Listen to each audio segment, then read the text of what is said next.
Welcome. He's Daniel Lehman. He's Craig Sewing. And here's Operation American Dream.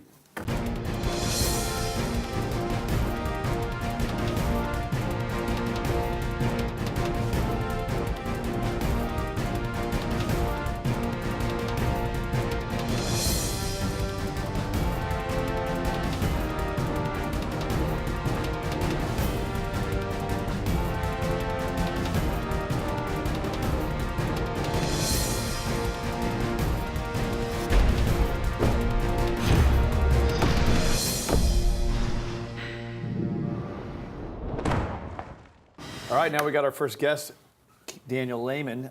This is one that you set up for us. We have Erica Korb, who's an Army veteran, right? Now here comes a long title. We just asked if I could get this right.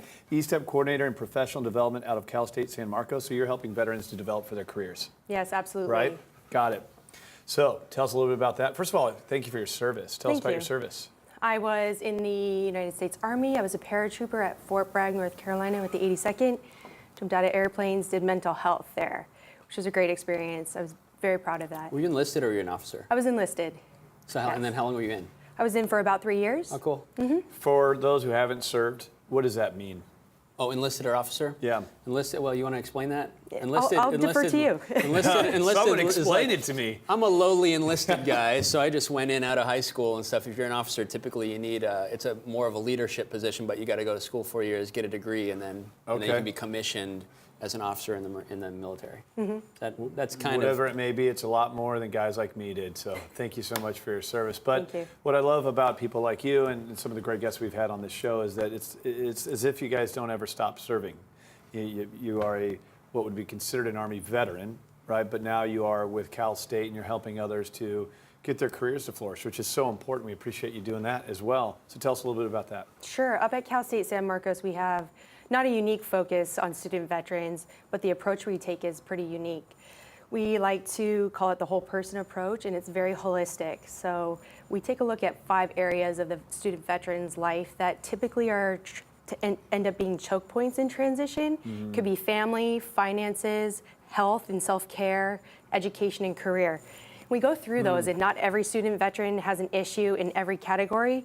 But for instance, every student veteran I encounter does not realize that they can also apply for FAFSA while using their GI Bill. FAFSA lets you have access to things like Pell Grant, which are monies that you don't have to pay back and can help you live.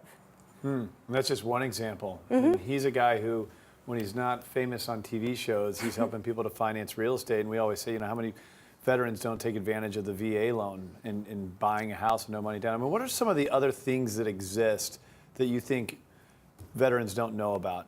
Well, just name 2, right? What else is there? Well, it seems like we were talking about it in the green room. There's kind of you kind of drown in a sea of goodwill, right? So there's like thousands of nonprofits out there that aim to help, but it's so much noise sometimes, don't you feel like? A lot of noise. There's so much noise out there, much of it good noise, but then also how do you vet an organization coming out of the military where you went to the doctor, they told you to, you went to the PX here, you went to this command or this duty station. So you get out and there's all these nonprofits and other organizations looking to help.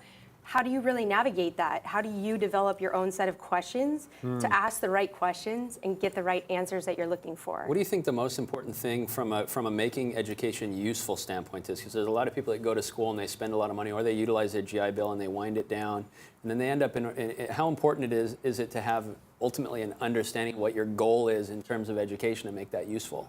I would even add on to that. So not just understanding, but also a plan. And not just any plan, but create a plan with a goal. So for us, it's grad day +1. You should have a diploma in one hand and a job offer in the other through professional development at Cal State San Marcos. And having a path on the way there, a clear path. So like for instance, when you go into the recruiting office, you say, I want to be a mental health specialist, and they say, here's steps 1 through 10, go for it.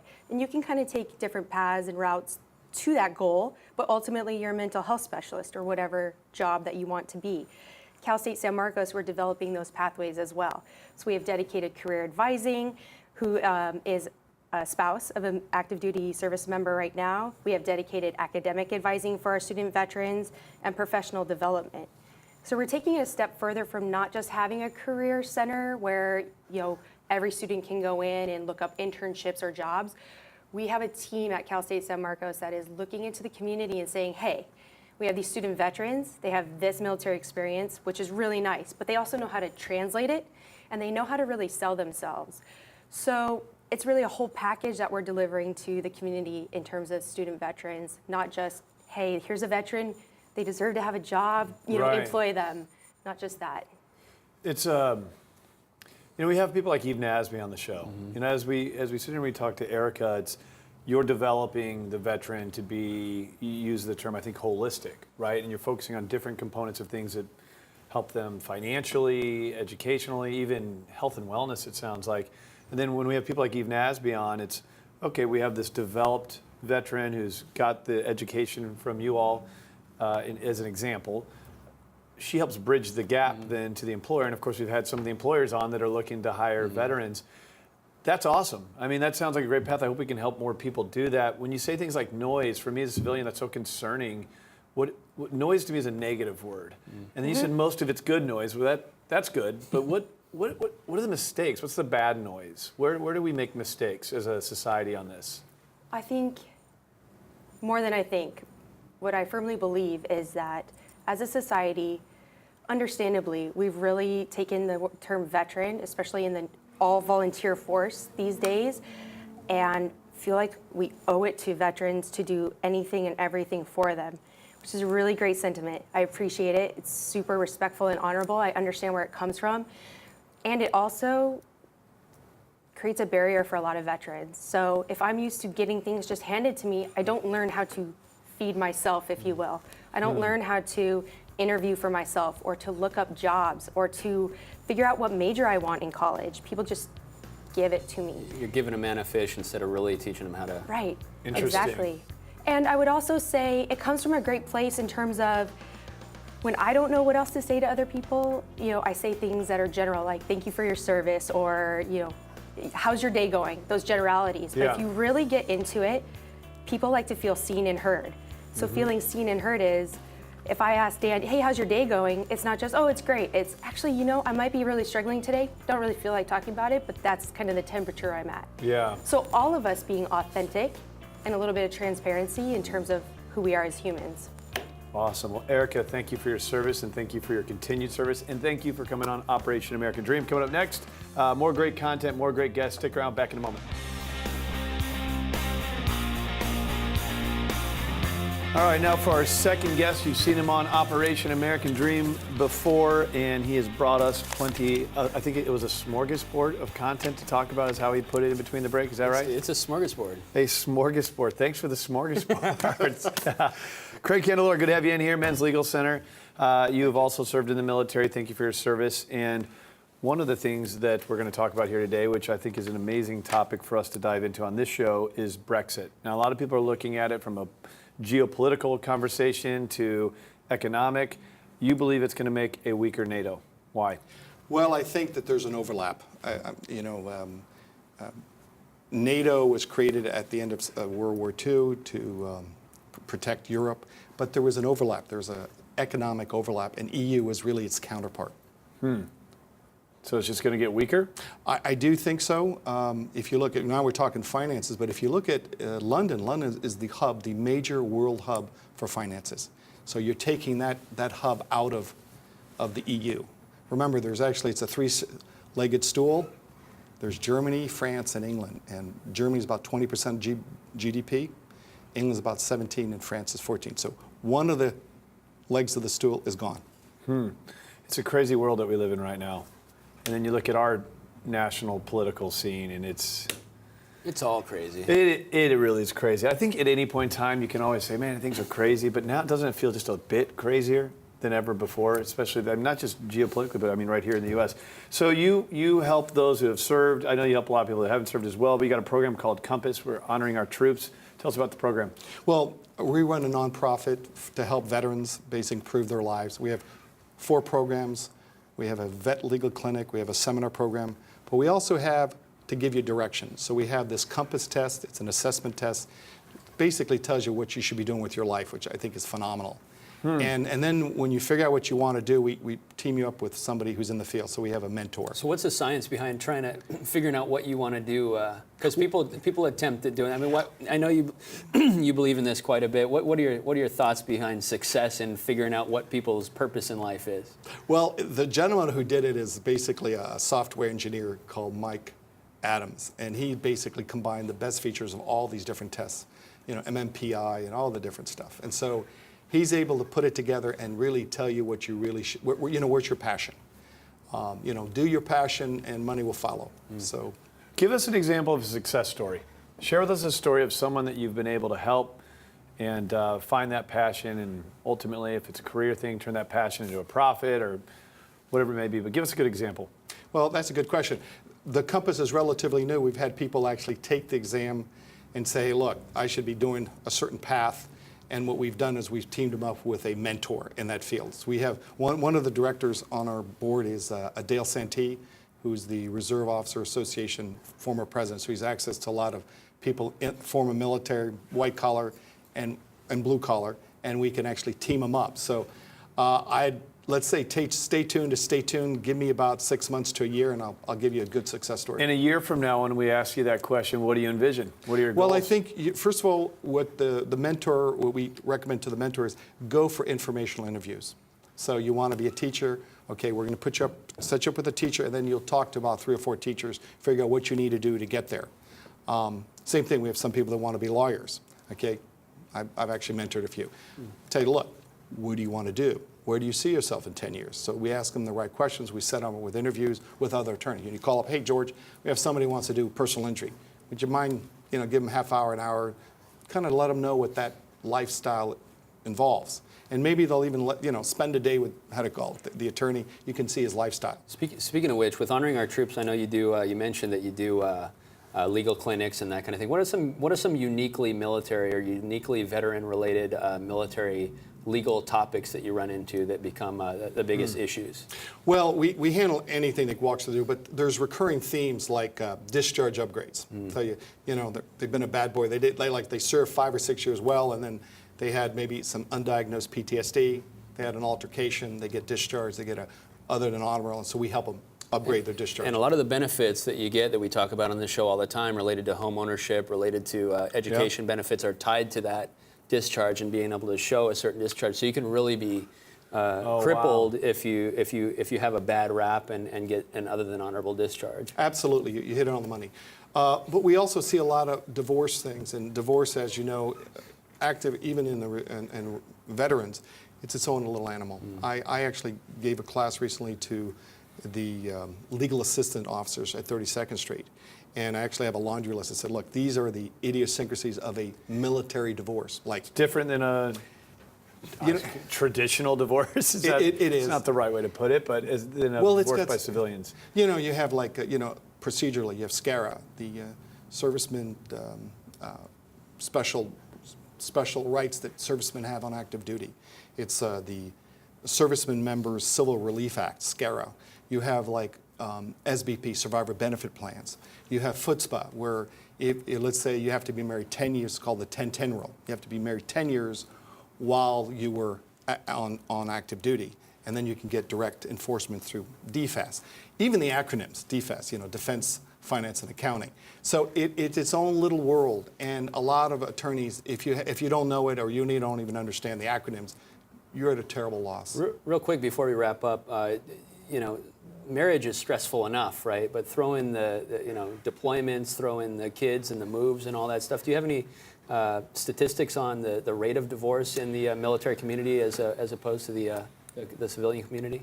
A few years back, I was tracking. I don't know the latest. I know that some services have higher, like the Marine Corps has a high divorce rate up to 50%. 50. I've even heard 60%. Wow. So high. Well, remember, there's deployments, the stress. The spouse just takes a horrible beating in that. You're left being the managing the household, and they come back, and there's all the disruptions, and a lot of time people come back with PTSD, which doesn't, facilitate things. Well, we appreciate you being an advocate in the community. Thank you for your service, and thanks for coming on Operation American Dream. Thank you. Thank you. Coming up next, Laleh Hanks. I've recently got to know this gal. She is quickly becoming one of my favorite people. She's in your business. She does the mortgage game. She helps veterans to finance real estate, but she's also a philanthropist, and she's got an incredible story. So stick around. Great stuff coming up for you right here on Operation American Dream.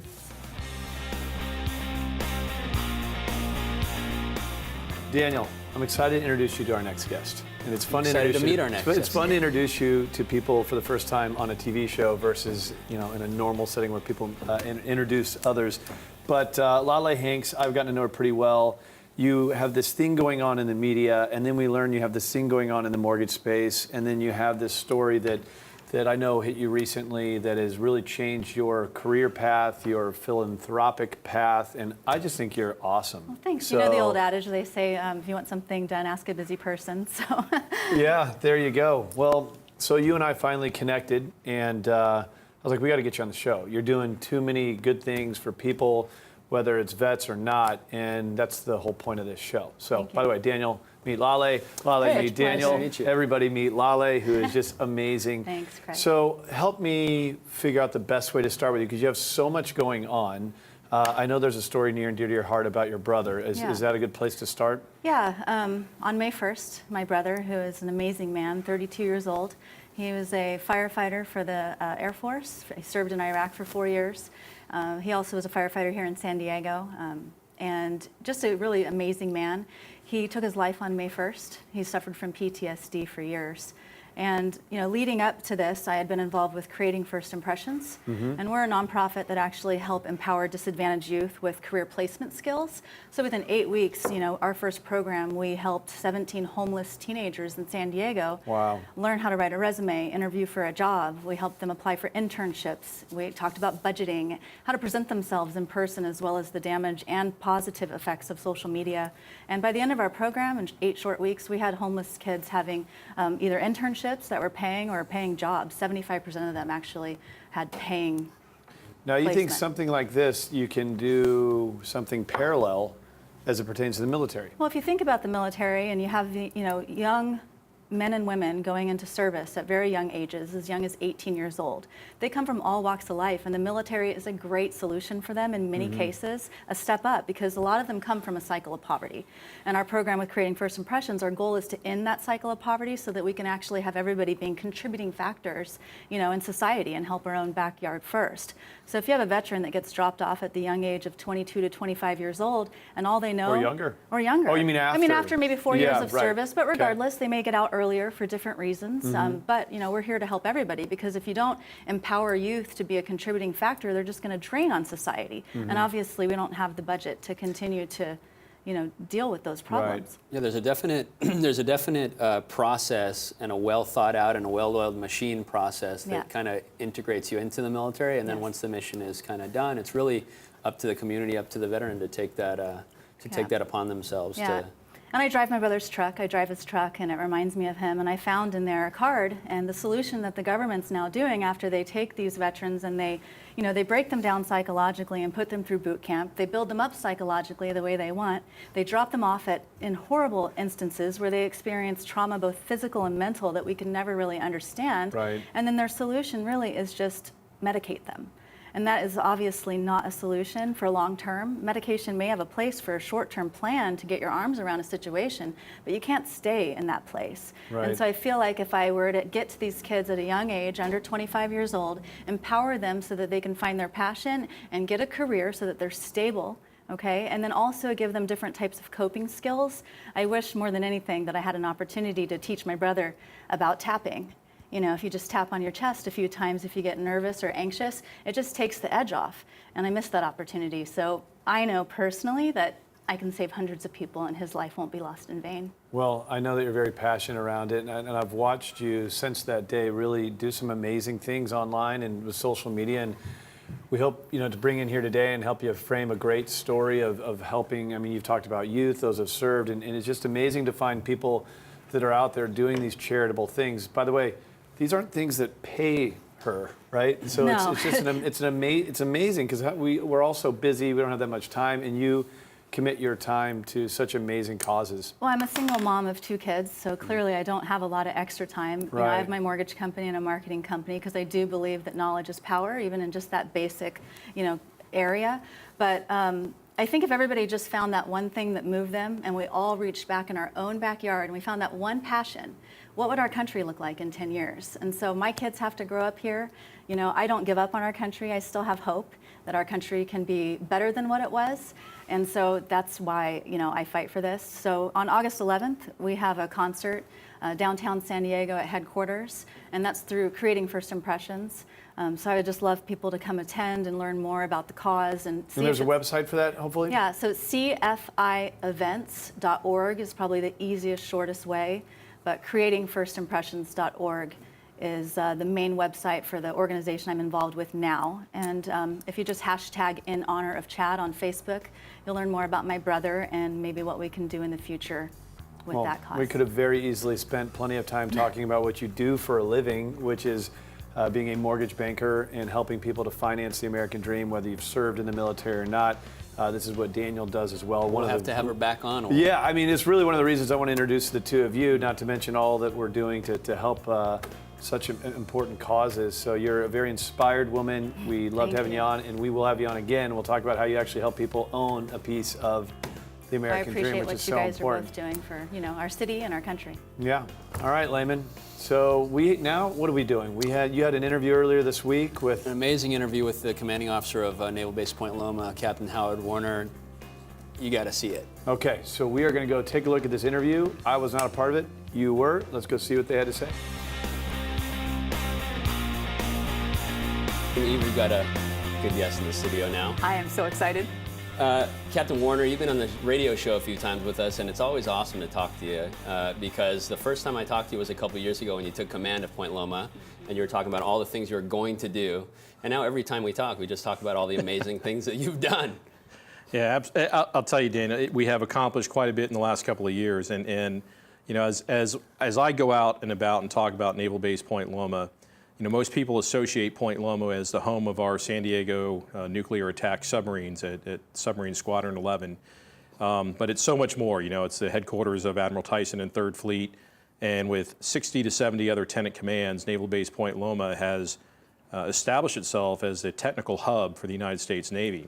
And what's fascinating about Point Loma is while we're down at the end of the point, it was originally the Army's Fort Rosecrans. And we have just some amazing history down there from the home I live in, which is 113 years old, hardwood floors, tin roof ceilings, to just dozens of coastal defense batteries. And so it's a hidden gem, it's a hidden jewel down at the end of Rosecrans Street. And we've been doing a lot to try to improve the footprint down there and provide a lot more for the sailors and their families, and I think we've been successful. And I think that's an important point to touch on also, is that a lot of the stuff that you do, you know, you get commanding officers that are very mission focused, but a lot of them don't spend as much time really looking out for the sailors.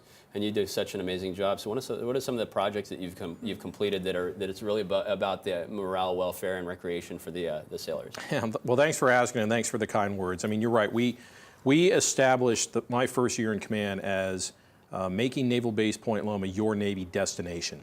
And when we talked about that destination, it really expanded into an end-to-end experience. From the time you meet our sentries at the gate to the time you leave, you're going to get a 5-star quality experience.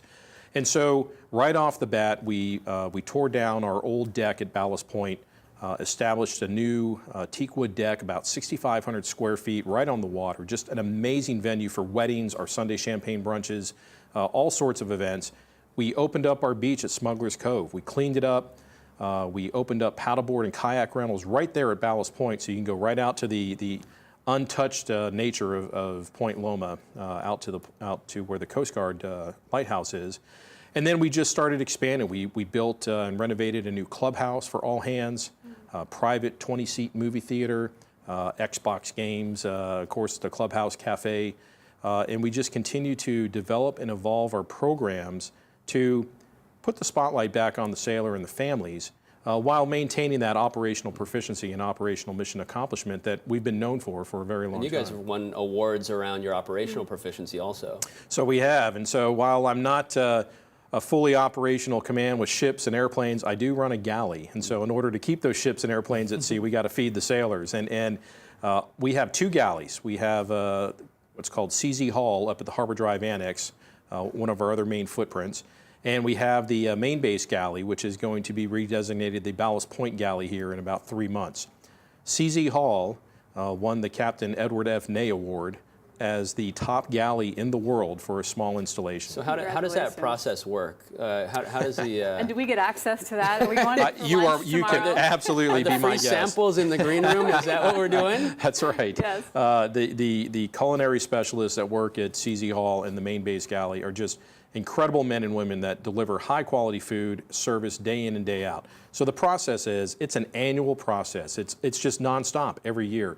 We look at things from supply management to sanitation, to food preparation, to creativity, to customer service.